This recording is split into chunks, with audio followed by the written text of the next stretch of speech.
नमस्ते. पंतप्रधान नरेंद्र मोदी यांनी सोमवारी भारतीय आयुर्विमा महामंडळाच्या म्हणजेच LIC विमा सखी योजनेचा शुभारंभ केला. याअंतर्गत येत्या 3 वर्षांत 2 लाख महिला विमा एजंट नेमण्यात येणार आहेत. चला तर जाणून घेऊयात विमा सखी योजनेची संपूर्ण माहिती.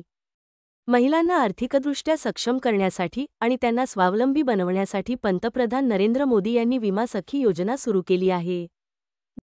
विमा सखी योजना ही महिलांच्या आर्थिक सक्षमीकरण आणि स्वावलंबनाच्या दिशेने एक मोठे पाऊल आहे, जे केवळ रोजगारच देणार नाही, तर विमा क्षेत्रात महिलांच्या सहभागास प्रोत्साहन देईल.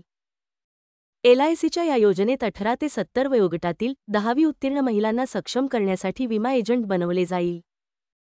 या महिलांना आर्थिक साक्षरता आणि विमा जागरूकता वाढवण्यासाठी पहिली 3 वर्षे विशेष प्रशिक्षण दिले जाईल.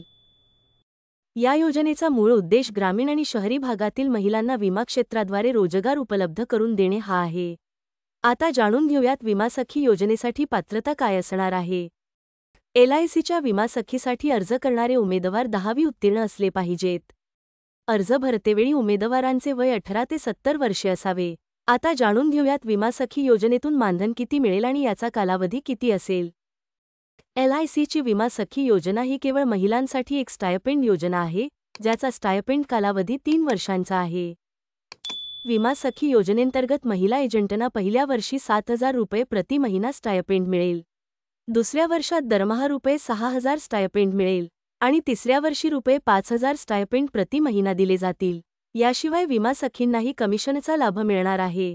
आता जाणून घेऊयात विमा सखी योजनेसाठी कोणती आवश्यक कागदपत्रे लागतील.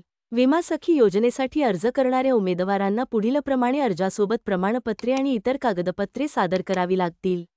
जसे की आधार कार्ड, निवास प्रमाणपत्र, पॅन कार्ड, 10वी पास शैक्षणिक पात्रता प्रमाणपत्र, मोबाईल नंबर आणि पासपोर्ट आकाराचा फोटो. अवघ्या 3 वर्षात LIC महिलांना तब्बल 2,16,000 रुपयांचं मानधन देणार आहे. जर हा व्हिडिओ आवडला असेल तर आपल्या प्रियजनांना नक्की शेअर करा, जेणेकरून तेही या योजनेचा लाभ घेतील. भेटूया तशाच एका नवीन माहितीसोबत. आणि हो, आपण अजूनही चॅनेलला सबस्क्राईब केले नसेल तर सबस्क्राईब नक्की करा.